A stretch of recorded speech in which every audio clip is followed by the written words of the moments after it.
अहिल्यानगरमधील दुर्दैवी घटना. एका अपघाताने बाबा गेले.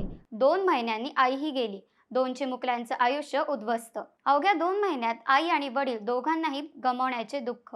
आणि आता दोन निष्पाप चिमुकल्यांच्या आयुष्यापुढे मोठा प्रश्न उभा राहिला आहे. अहिल्यानगर जिल्ह्यातील मिरज गाव येथे हृदयद्रावक घटना घडली. 19 मे रोजी मणिका दौंडजवळ झालेल्या कार अपघातात कालिदास सहदेव बनकर वय 32 यांचा मृत्यू झाला. कुटुंब या धक्क्यातून सावरत असताना 16 जुलै रोजी पत्नी सरोजनी कालिदास बनकर वय 28 यांना घराजवळ कचरा गोळा करताना सर्पदंश झाला.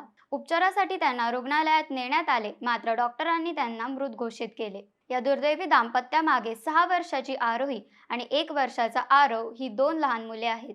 आता त्यांचा सांभाळ 70 वर्षीय आजोबा आणि 65 वर्षीय आजी करत आहे. एका अपघाताने व त्यानंतरच एका सर्पदंशाने संपूर्ण कुटुंबाचे आयुष्य बदलून गेले.